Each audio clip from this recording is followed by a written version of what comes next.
اب آئیے سمجھتے ہیں کہ کیا واقعی اسلام میں ایک عورت امام نہیں بن سکتی؟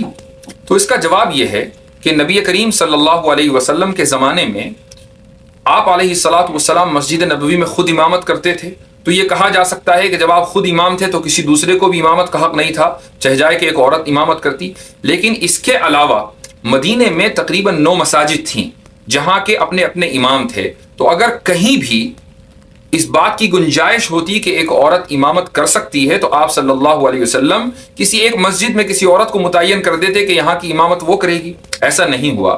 اس کے علاوہ صحابہ کرام رضی اللہ عنہم کے زمانے میں اسلام صرف مدینے تک یا مکے تک محدود نہیں رہا، بلکہ پورے جزیرۃ العرب میں پھیل گیا، اور اس کے علاوہ جزیرۃ العرب سے باہر نکل گیا۔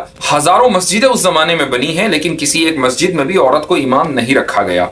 ہمارے لیے جو چیز دلیل بن سکتی ہے وہ ہے یا تو قرآن یا پھر حدیث، اور اگر قرآن اور حدیث میں نہ ہو تو ہم اس بات کو ایکسپٹ کر سکتے ہیں کہ صحابہ کرام کے زمانے میں کیا چیز ہوئی، لیکن عورت کا امام بن جانا نہ تو قرآن سے ثابت ہے۔ ابھی ٹرپل طلاق کے مسئلے میں جتنے بھی لبرلز ہیں وہ چیخ چیخ کر کہہ رہے تھے کہ ٹرپل طلاق کا ذکر قرآن میں نہیں ہے، تو ہم ان سے یہ پوچھنا چاہیں گے کہ کیا عورت کی امامت کا تذکرہ قرآن میں ہے؟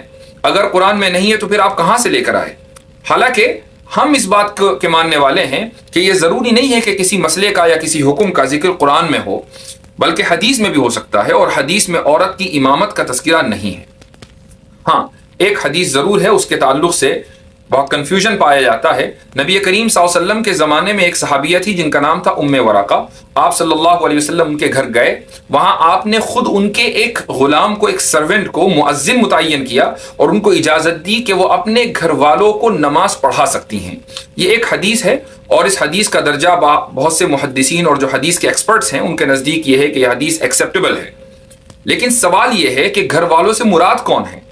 چونکہ گھر والے جتنے تھے مرد، وہ تو مسجدوں میں جا رہے تھے نماز پڑھنے کے لیے، فرض نماز مسجدوں میں ہوتی تھی، اور اس زمانے میں شاید ہی کوئی مسلمان ایسا ہوتا ہو جو گھر میں نماز پڑھتا ہو۔ سارے مسلمان مسجد نبوی میں یا اپنے محلے کی مسجدوں میں جاتے تھے۔ تو آپ صلی اللہ علیہ وسلم نے ام ورقہ کو اپنے گھر میں نماز پڑھانے کی جو اجازت دی ہے وہ کن لوگوں کے لیے دی ہے؟